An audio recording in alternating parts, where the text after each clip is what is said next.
unless she found a power source. Light glowed from a small line of businesses along the road, and Norah grinned at one in particular.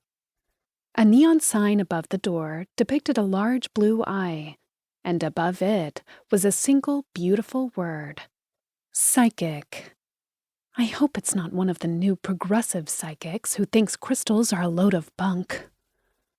Norah extended her magical energy toward the shop, grinning at the small, bright wells of power pulsing there.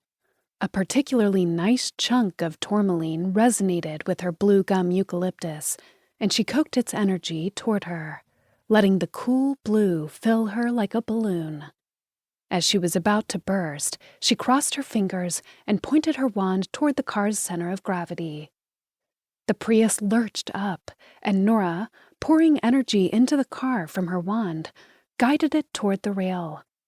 Fortuitously, the car below her was a low-slung BMW, and she inched over it, grunting with effort.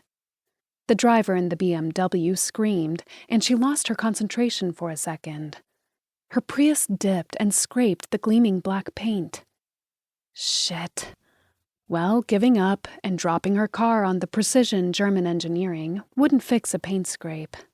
She redoubled her efforts, groaning as the Prius inched up and over the rail. This was the critical bit. If she lost control now, she would make it off the highway, but the Prius wasn't likely to drive away from a 30-foot drop. Gravity was with her now, however, and Norah lowered the car to the street. As rubber touched asphalt, she collapsed over her wheel. Her GPS froze as it struggled to come to terms with what had just happened. When she recovered, Norah shook out her arms, patted her wand in gratitude, and put the car in drive. A siren and light came on behind her. Double shit. Norah slammed on her gas pedal, tires screeching as her car swung onto the nearest side street. She piloted her car over the curb, wincing at the scrape of metal, and with the last dregs of magic in her wand, cast a quick glamour that would make her car look like a small tree. It wouldn't hold for more than a minute, but she hoped that would be enough. The cop car turned the corner behind her. She relaxed as it drove past, but suddenly it stopped dead and reversed. When the cop in the passenger's seat got out with his gun drawn, Norah froze. She wouldn't put it past the LAPD to shoot the occasional tree, but this didn't have the whiff of anti-environmental sentiment. The cop's partner got out, and Norah's heart sank. His black nightstick was made of ebony, and it crackled with navy blue magic. He pointed it at her, and Norah cursed as the glamour dissolved. She put her hands on the steering wheel and rolled down her window. The cop shot a quick spell at her, and magic from the nightstick wound around her wrists, lashing them to the steering wheel. "In a bit of a rush, are we?" the cop said, nightstick steady. "Normally I would wait it out, but I have a meeting with Marvin Middleburg's producer," she said, feeling desperate. The cop snorted, eyeing her 10-year-old car. "Sure you do. You and everyone else I pull over. After that, I'm sure you have a date with George Clooney.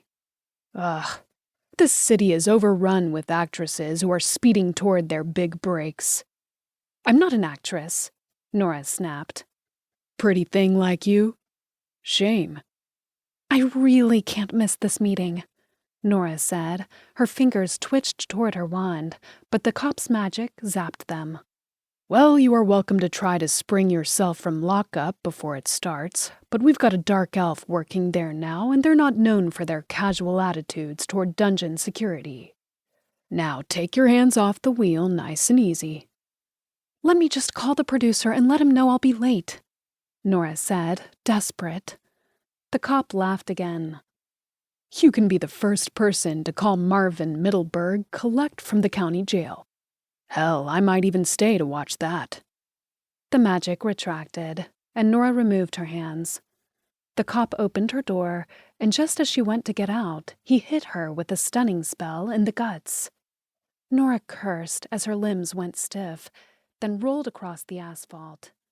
Immediately, patches of skin near her